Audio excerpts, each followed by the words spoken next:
Halo semuanya, selamat datang di Fortune Star 222 sama gue Lucky. Siap membacain energi hari ini. Agak sedikit berubah. Duh, sayangnya mejanya berkaca. Padahal biasa pakai celana pendek. Gitu. Agak sedikit berubah karena ada temen donasi tripod. Cakep. Eh, nggak tahu aja kalian, biasanya gue pakai numpuk-numpukin toples. Dan plus gue copot lagi background gue karena ternyata merusak tembok yang padahal belum lama dicat. Diomelin dong.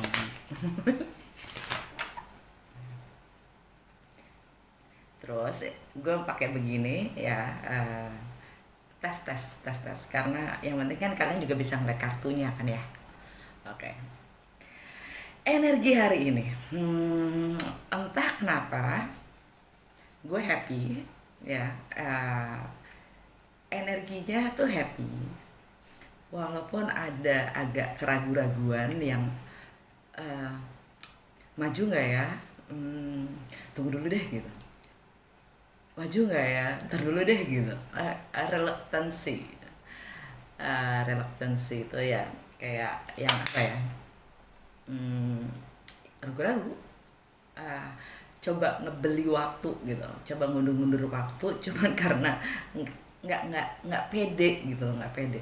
Ah, Terus, hmm, mungkin ini untuk beberapa dari kalian juga akan merasakan seperti itu ya kali ya. Terus deg-degan gitu loh, deg-degan tapi bawahnya happy. Ya. Terus gue sebelum sebelum mulai ini, dan gue pun juga begitu, karena kenapa gue ngomong gitu karena sebelum gue mulai rekaman ini pun juga gue udah siap nih gitu. Terus ya tar dulu gitu, tar dulu nah, tar dulu gue ngerokok dulu ya kan, gue ngerokok dulu. Terus gue dengerin musik dong, gue dengerin musik yang keluar apa, cintakan membawamu kembali di sini, menuai rindu, membasuh perih. Oke, dilanjutin nggak cerita kemarin? By the way, tuh dapat tuh satu, ya kan? Legends, learn from those who inspire you. Baca nggak sih? Sorry glaringnya ya, refleksinya. Nah, oke. Okay. Learn from those who inspires you. Legends. Uh, Artinya ini tema tema hari ini adalah carilah mereka-mereka yang memang bisa memberi kalian inspirasi yang membuat kalian selalu bersemangat untuk melakukan apapun yang memang itu adalah keinginan, desire kalian ya. Uh, by the way, kalau lanjutin yang kemarin ya,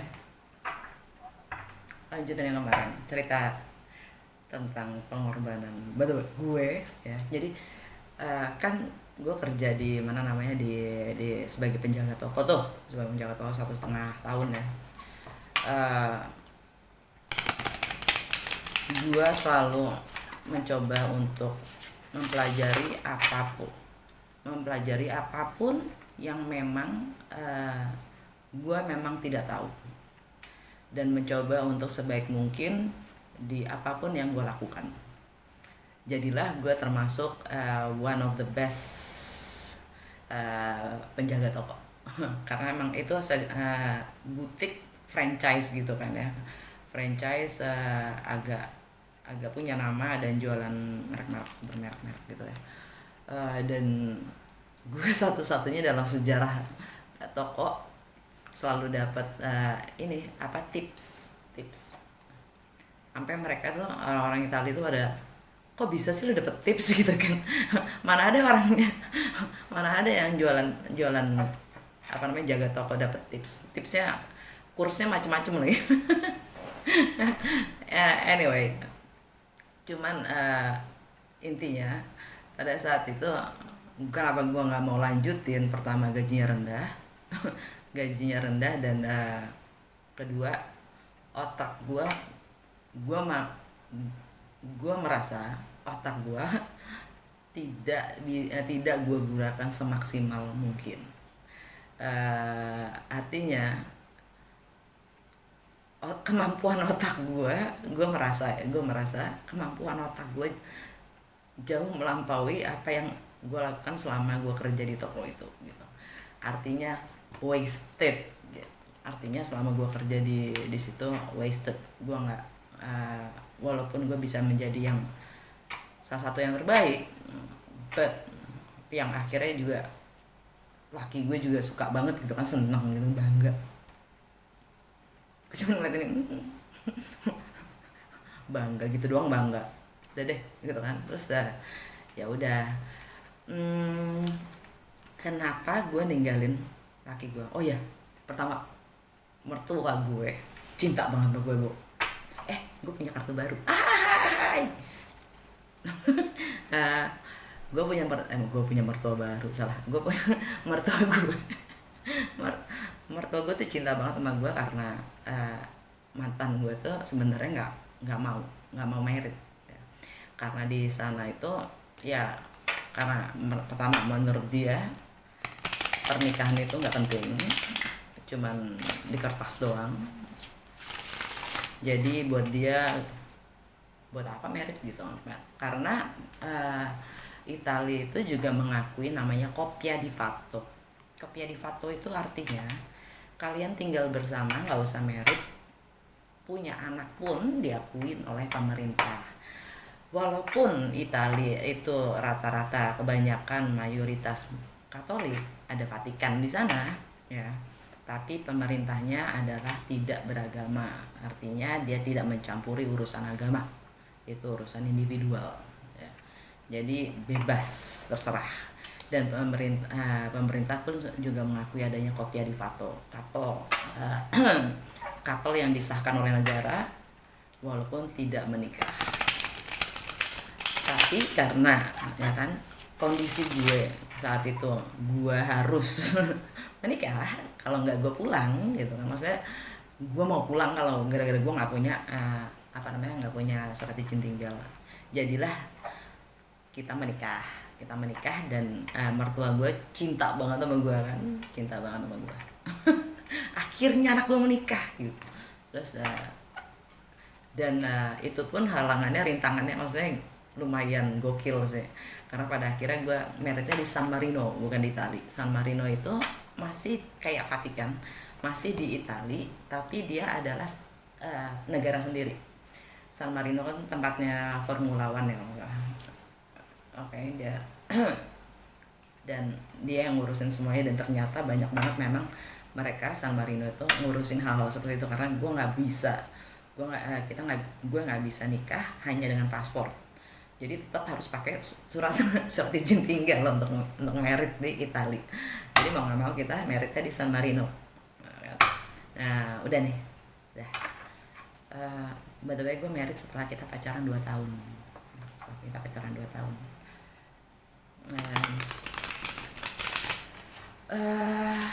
Intinya kenapa gue tinggalin dia, karena bukan karena gue nggak cinta ya, tapi juga karena apapun yang gue lakukan di sana itu bukannya gue bosen, gimana ya ngomongnya. Jadi selama dari sejak gue datang ke Itali sambil sekolah dan segala macam sampai tahun 2011 kalau nggak salah, sampai tahun 2011 2012 ya sampai tahun 2011 deh. Itu gue namanya kerja buat seluruh tour operator lokal. Gue freelance dan gue PR. Gue kerja sama anak gue. waktu-waktunya enak-enak gue nggak kerja juga nggak masalah ya. Jadi bebas banget lah. Gue bosan, gue keluar, gue berhenti, maksudnya gue berhenti, dan gue mulai hanya cuman ngegaitin orang-orang Indonesia yang ke Itali. Dan gue kerja sama KBRI, gue kerja sama, ya kebanyakan sih gue kerja sama KBRI. Jadi kebanyakan KBRI yang ngasih gue tamu ya, orang-orang pemerintahan dan segala macam ya, untuk keliling Itali, bahkan sampai ke apa namanya ya, ke negara-negara sekitar lah. Dan juga sama teman-teman guide Eropa kita sering kerja sama, sampai pada akhirnya ya gue mapan tanpa harus gue bergantung sama laki gue. Tapi tetap seperti yang gue bilang tadi, saat gue lagi baca apa namanya gue lagi kerja di toko ya, karena pada waktu gue nge-guide-in buat orang-orang Indonesia yang ke Itali pun juga gue kerjanya nggak sering. Sebulan paling gue kerja paling lama cuma 2 minggu gitu. Jadi gue masih banyak anggurnya gitu kan, jadi gue tetapkan untuk bangun, untuk mulai bisnis Zamrud Adventures, bisnis travel gue, yang gue mikir gini loh, apa dari keunikan gue di sana yang bisa gue manfaatin kan, bisa gue kembangkan. Pariwisata Indonesia dong, ya nggak? Siap, nggak banyak juga kan orang Indonesia di sana, jadi gue coba bangun itu. Dan ternyata memang nggak segampang itu juga, bikin website sendiri, kontak-kontak, resources. Intinya akhirnya gue sadarin kalau gue cuma jual kucing dalam karung. Jadi gue pikir sampai akhirnya bokap gue meninggal, gue ngeblank. Artinya gini loh, pertanyaan berikutnya adalah, kita nih sebenarnya mau kemana sih gitu? Gue mau kemana sih? Gue tuh mau ngapain sih gitu kan? Jadi keinget janji gue sama bokap untuk pulang ke Indonesia kan, dan gue belum pulang, ternyata bokap gue udah nggak ada. Jadi ya gue bilang, sampai akhirnya gue pikir, dan kebetulan di sana juga udah mulai krisis, di Eropa udah mulai krisis ya. Walaupun gue belum krisis karena gaji gue datangnya dari Indonesia juga kan. Terus gini, tetap ya, kalau gue harus, jadi kebetulan saat itu laki gue maksain, dia orangnya sangat citadino, dia orangnya sangat tunduk pada peraturan yang mana gue nggak banget ya kan. Di sini agak ada clash kita, karena dia selalu minta gue kerja sebagaimana layaknya penduduk Itali pada normalnya. Nggak, jadi karena gue terima langsung duit dari tamu gue nggak bayar tax kan, gue nggak bayar pajak. Jadi itu yang dia nggak begitu suka. Nah, akhirnya dia maksain gue untuk cari kerja seperti jaga di toko lagi. Dan makanya gue mulai bangun Zamrud di sana, untuk supaya in a way gitu kan, gue bisa kontribusi juga. Gue cari segala cara untuk ya ikut andil sebagai penduduk Itali gitu kan. Dan ternyata gila loh, apa sih namanya, burokrasinya di sana tuh mantep banget, dan emang biayanya tinggi banget. Akhirnya gue cuma gitu, capek deh gitu. Terus sampai akhirnya ya pas habis bokap gue meninggal tuh, ya gue ke-trigger aja gitu. Ya gue ngeblank asli, gue ngeblank sebulan lebih bahkan. Gue cuma bingung, gue ngapain ya gitu. Gue di sini ngapain sih gitu. Oke, gue duit punya, terus gitu, buat apa juga gitu. Tiba-tiba kayak suatu hari gue bangun dari tidur, tiba-tiba gue kayak dapet wangsit gitu, bisnis Zamrud lo gitu. Gue bisa gini ntar pemasarannya gini, dan lo bisa ngembangin juga pulau-pulau, terus daerah gini deh, terus lo jualnya di Eropa, lo bisa begini caranya, gini terus gini. keren gitu kan, nggak sih. Terus tiba-tiba di terakhirnya si Wangsit itu bilang, cuman lo bisa ngerjain semua itu kalau lo dari rumah, dari Indonesia gitu, dan sekalian lo juga bisa deket sama nyokap lo gitu. Gue ini karena emang saat itu gue khawatir nyokap gue kan tinggal sendirian ya, jadi gue ingin. Terus gue ngeliat laki gue gitu, hmm, tapi gue semangat banget cuy, gue semangat banget dimana eh, dari wangsit gue itu dibilang gini, gue potensial gue akan jauh lebih berguna kalau gue gunakan di sini dibanding kalau gue di sana gitu loh. Dengan cara pandang gue, dengan semua pengalaman gue, mungkin dengan melihat perbedaan gue yang namanya dunia barat dan timur, itu bisa membuat gue punya kacamata yang berbeda dalam melihat situasi gitu aja deh intinya ya. Sampai gue tuh yang semangat banget gitu, cuma begitu ngeliat muka laki gue tuh yang langsung terenyuh gitu, gue kan terus gitu kan ngomongnya gimana, gue mau pulang gitu, karena tahu gue akan bisa jauh lebih berguna di Indonesia dibanding kalau gue di Itali, walaupun gue harus mulai dari nol, kalaupun gue harus hilang semuanya, tapi semangat gue itu much bigger than I was gitu. Jadi jauh lebih besar daripada gue sendiri gitu. Maksudnya gue sampai gini, wow gitu. Udah deh, ternyata gue masih belum bisa ngalarin sampai ke pengorbanan, real pengorbanan itu apa. Jadi kita lanjutin besok aja karena udah kelamaan. Kita lanjutin besok sampai gimana sih rasanya pengorbanan itu. Ntar gue terakhir gue gue tambahin ini deh, foto gue married sama perpisahan gue sama dia di bandara.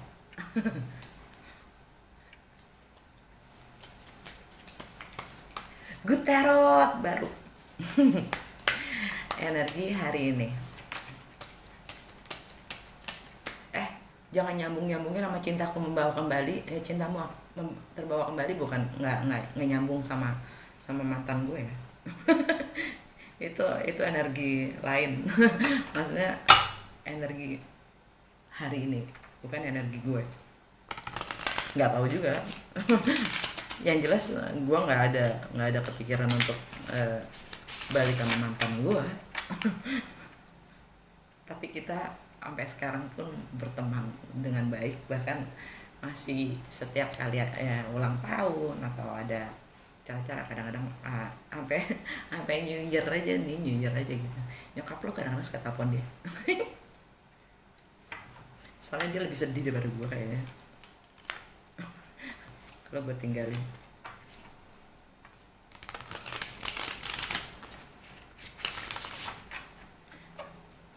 Besok lanjutin aja ceritanya tentang pengorbanan dan letting go ya. Ada loh, selama 4 tahun gue single, tiba-tiba nyuruh gue letting go. Gue cuma mikir, hah? Speechless gue.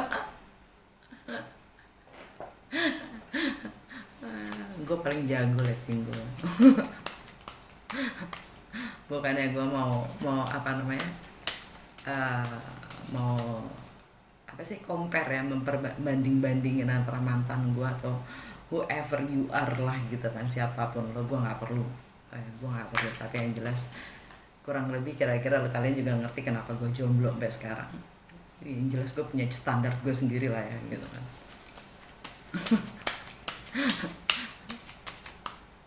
Gue lagi nggak suka diatur ya kan. Gue nggak suka jadi dampak dari karena gue nggak suka diatur, gue nggak suka ngatur orang lain. Lu kalau nggak bisa ngatur diri lu sendiri, lu nggak tahu, lu plain plan, lu nggak sejajar sama frekuensi gue, Cin, gitu. Eh, catch me if you can, gitu aja. Kalau gue, karena buat gue kenyamanan itu adalah growing, ya. Buat gue itu nyaman di saat gue cuman yang dimana orang lain gini, lu pilih nyaman atau grow, lu nggak bisa having both, gitu. Lu nggak bisa berkembang dan nyaman di saat yang bersamaan, ilusif banget loh, gitu. Lu harus milih nyaman atau berkembang, karena berkembang itu pasti sengsara, gitu. Yang namanya nyaman, ya nyaman karena lo banyak takutnya, gitu kan.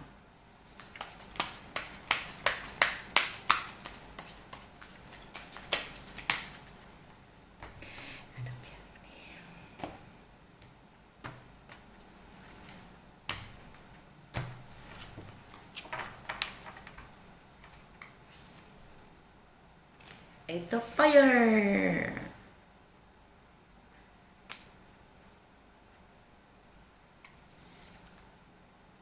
Nine of Earth, jombloisme.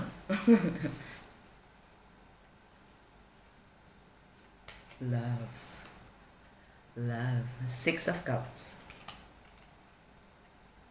love. No, no, no, not Six of Cups, I'm sorry. Bukan Six of Cups. Maklum, kartu baru. Ini strength. Energi Leo. Strength. Kekuatan batin. Tapi sih katanya love. Tulisannya love.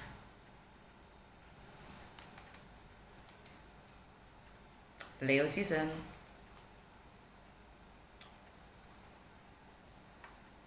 Energi secara keseluruhan King of Fire. Energinya Pisces. Pisces, kenapa Pisces ya?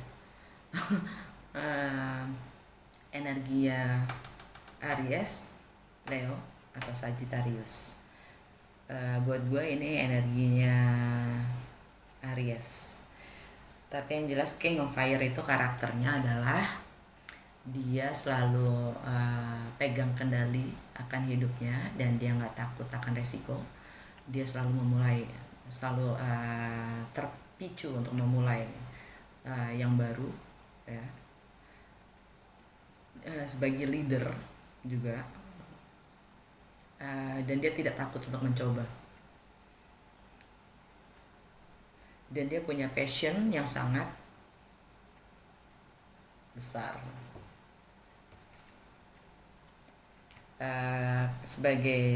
Secara gue mikirnya itu personally adalah Aries, yaitu new beginning, ya, new beginning. Aries itu sekarang ada di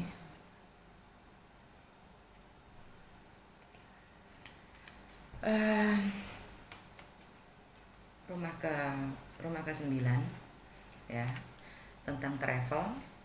Mungkin ada yang LDR, long distance relationship, ada yang ingin datang mendekat, mencoba untuk mendekati karena sudah berjarak.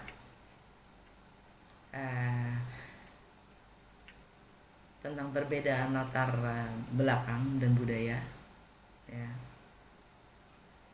bahkan perbedaan agama. Energinya, tapi ini adalah sesuatu yang passionate, ya. Much of patience.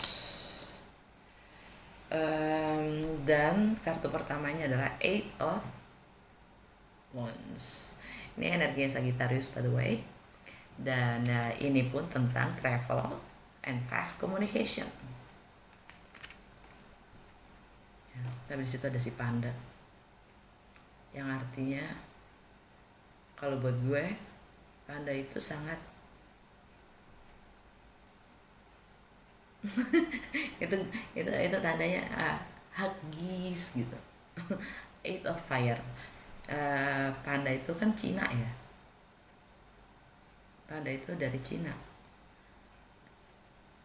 Dan panda itu hitam dan putih.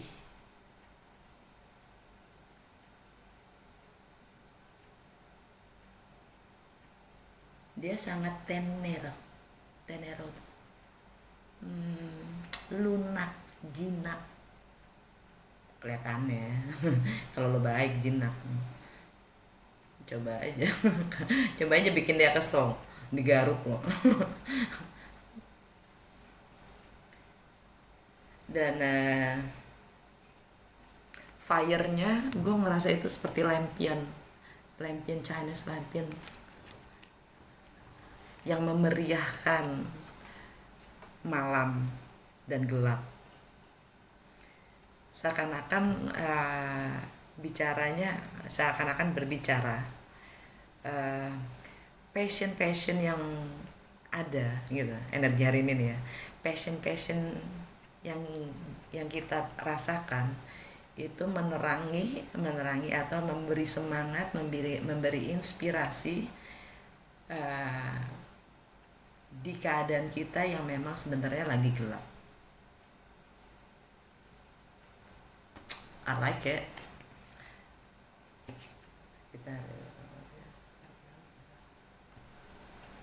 Dan ini energi ini ada di romance, love affairs, kreativitas, dan self expression, dan jiwa kekanak-kanakannya kita, playful.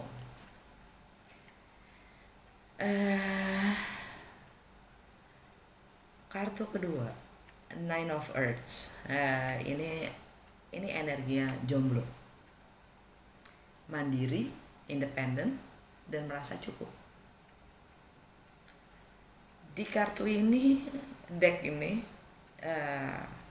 yang tersirat dan yang gue rasa adalah penuh harapan. Walaupun dia merasa cukup dan segalanya, ya, dengan apapun dia bersyukur dengan apapun yang dia punya. Dia juga penuh harap. Lihat ininya, tanaman kecil itu yang dipegang, seakan-akan dia lagi berdoa. Dia punya harapan kalau ini berkembang dan bertumbuh menjadi lebih besar.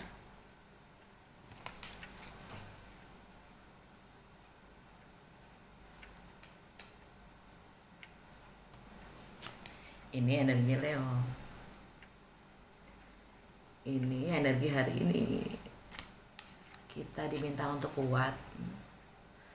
Apapun yang sedang kita lewati, kita juga kekuatan itu adanya di saat kita mampu mengalahkan yang menakutkan dari dalam diri kita sendiri. Kekuatan batin itu berangkat dari situ. Dan nomor 6,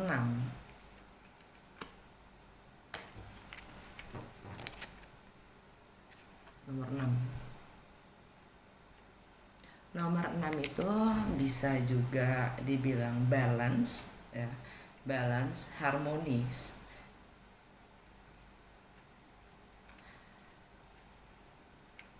Bisa juga dibilang keluarga, family.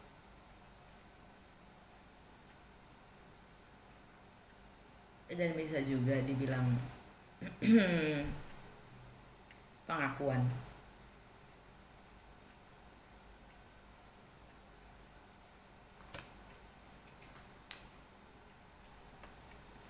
Lagi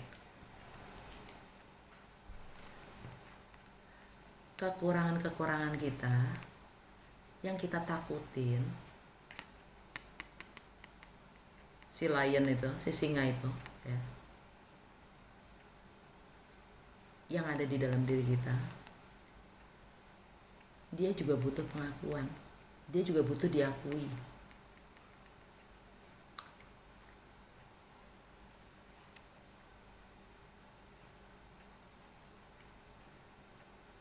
Yang setelah dia diakuin, dia akan malah bantu kita untuk menjadi lebih kuat. Oke, gue takut terus gitu.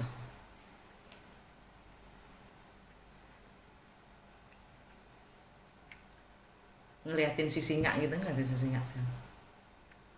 Oh, oke. Lu emangnya gitu, sambil ngeliatin si singa, emangnya lu bikin takut gue sampai semana sih?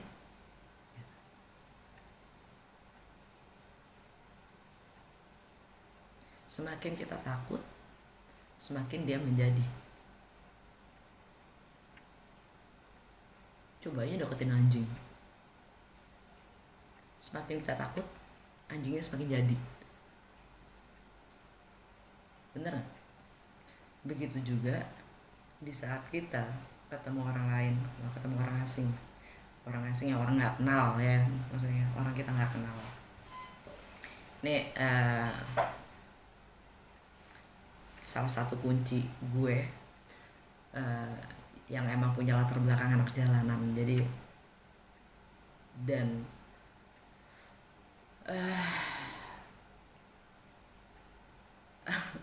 dengan pengetahuan dan wawasan yang selalu terngiang, yang selalu dibilangin, kamu hati-hati kalau di jalan, kamu hati-hati sama orang ini, kamu hati-hati sama orang itu, kamu hati-hati, itu orang tuh orang nggak bener. Banyak banget ya, yang ngebangun dan melihara ketakutan kita, terngiang-ngiang terus tuh kan.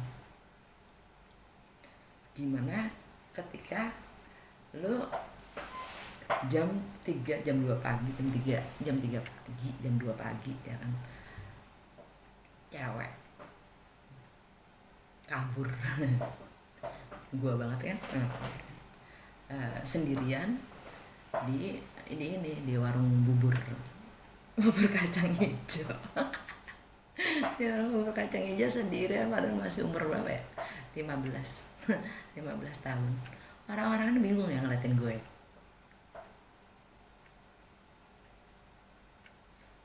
Itu segala asumsi praduga, oke, ketakutan ya. Gue harus kuasain diri gue dulu, karena orang-orang di situ kalian bisa rasakan frekuensi dan energinya mereka, ya kan.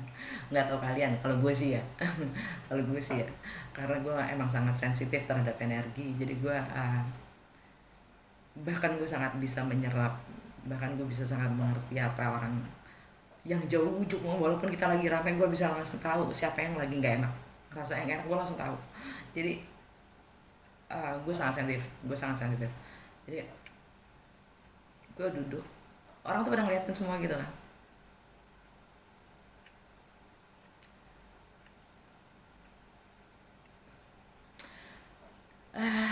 Yang pada akhirnya setelah gue mampu menguasai ketakutan gue yang buka pembicaraan,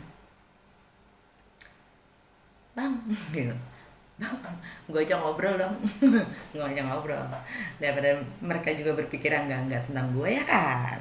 Terus ya jadinya kita berteman deh gitu. Jadi kemanapun gue pergi akhirnya, mau di warung mau di warteg, mau di warung bubur kacang ijo, mau nongkrong sama tukang beca, mau nongkrong sama tukang ojek, mau nongkrong sama di warung rokok, segala macem, semua mereka jadi teman gue.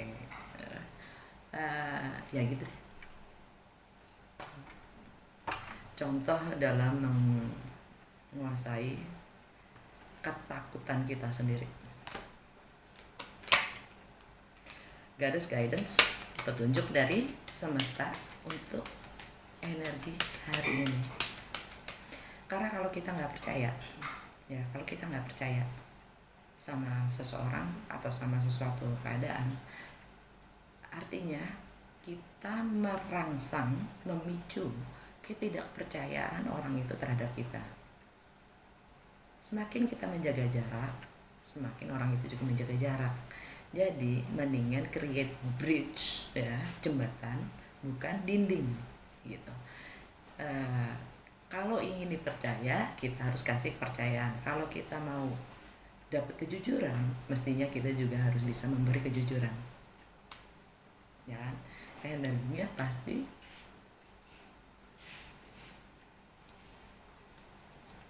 ada sih yang yang tetap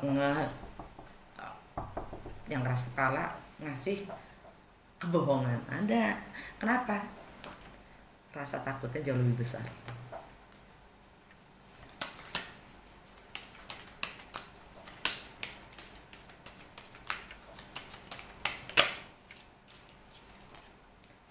Aina, leap of faith.